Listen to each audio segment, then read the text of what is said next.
Dunyoning hamda Yevropaning eng rivojlangan davlatlaridan biri bo'lgan Avstriya vizalarini bugun birgalikda o'rganamiz.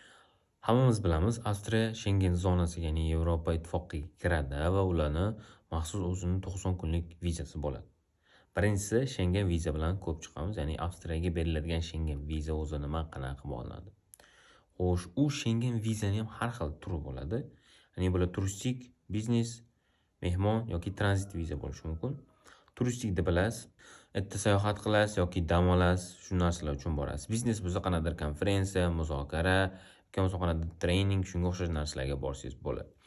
Mehmon vizada bo'lsa, qarindoshlaringiz bo'lsa, ularni ziyorat qilishga borsangiz bo'ladi Avstriya davlatiga. Va tranzit viza bo'lsa, o'sha siz bilet olgansiz, qaysidir boshqa davlatga bormoqchisiz, lekin o'sha через Avstriya o'tadi, shunda ham ularga u yerga viza olinadi. Xo'p, viza olishda asosiy talablar pasport, o'sha oxirida kamida 3 ta varaq bo'sh bo'lishi kerak, 6 oydan kam vaqt qolmagan bo'lishi kerak. Doimgidek ariza formasini to'ldirishingiz kerak.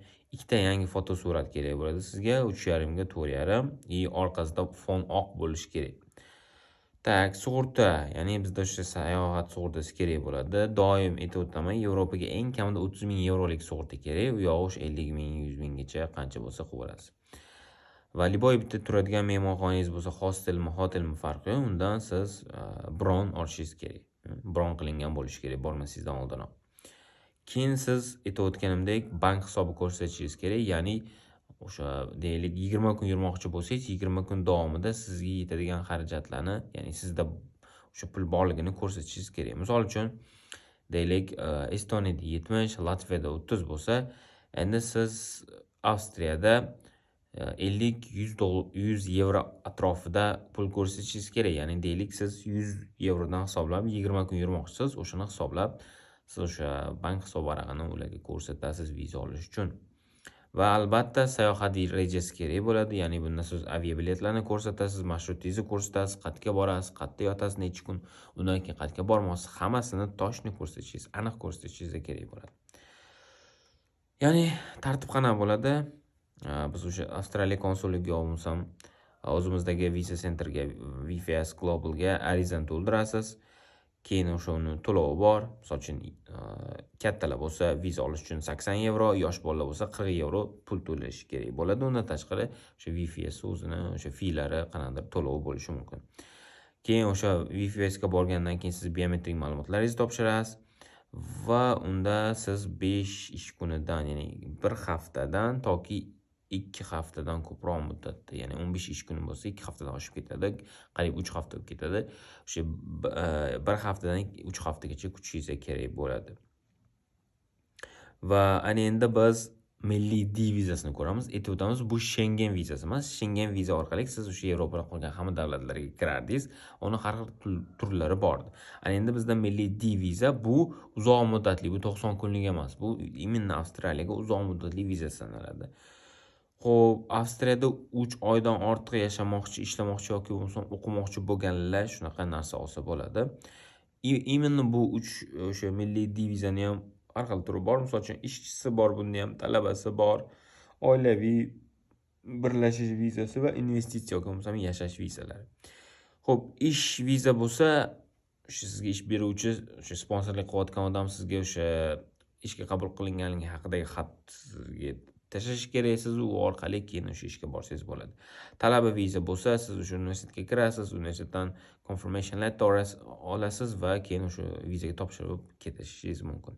Yoki bo'lmasam oilangiz bilan birlashmoqchisiz deylik, bu vizada yoki bo'lmasam bilmadim qanaqadir qarindoshingiz, yaqin qarindosh yoki bo'lmasam deylik oila a'zoyingiz chetda yaqinroq, ular bilan birlashmoqchisiz, ya'ni birga yashamoqchisiz, ko'rishmoqchisiz, shunda ham viza olsangiz bo'ladi. Va undan tashqari biz investitsiya va yashash uchun, ya'ni alohida vizalar bor. Ya'ni bu degani qanaqa degani, yashash va investitsiya degani siz Avstriyaga investitsiya kiritasiz. Deylik 300 ming yoki 400 ming yoki 500 ming dollar yoki 1 million dollar atrofida yoki yevro atrofida siz investitsiya kiritasiz va shuning uchun sizga viza beriladi. Misol uchun rezidentlik 5 yillik berilishi mumkin yoki bo'lmasam 10 yillik berilishi mumkin. Mana shu narsalarni olib siz yerda yashasangiz bo'ladi.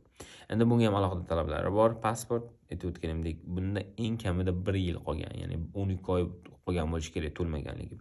Ariza formasini olib uni to'ldirasiz konsullikdan yoki bo'lmasam VFS Global orqali.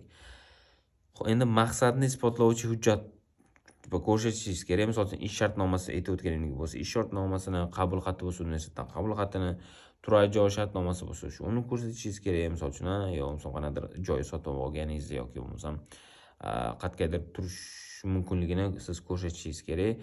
Keyin moliyaviy ta'minotda albatta to'rtta bank hisobi va raqami va bank hisobi va oylik daromad ko'rsatasiz. Endi misol uchun deylik siz bunda deylik yashash uchun boryapsiz, ya'ni investitsiya va yashash uchun boryapsiz. Ya'ni deylik siz erta onlayn ishlab turib, shu yerda yashamoqchisiz.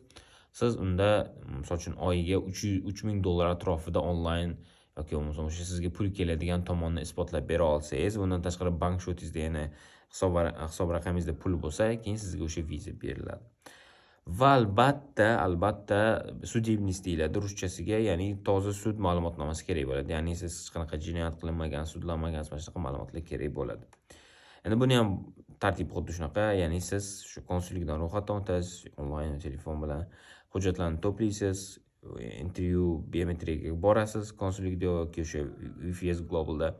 Endi bunda 1 oydan 3 oygacha vizani turiga qarab, ba'zida undan ham o'tib ketishi mumkin yoki undan ham tez bo'lishi mumkin. Kutasiz. Xo'sh, shu endi undan tashqari o'sha milliy viza bergandan keyin siz Avstriyaga kelganingizdan keyin 3 oy ichida ularning o'zini residence permit deb ataladi. Alohida narsasi bor. Ya'ni Yevropaning har bir davlatida shunaqa narsa bor. Sizga viza berilgandan keyin, u yerga borganingizdan keyin ba'zi davlatlarda 1 yil, ba'zi davlatlarda 2 yil, ba'zisida 3 oygacha siz o'sha o'zini residence permit deydi, ya'ni yashashga ruxsatnoma, rezidentlik ruxsatnomasini olishingiz kerak va unga almashtirib olishingiz kerak. Aks holda vizangiz kuyadi.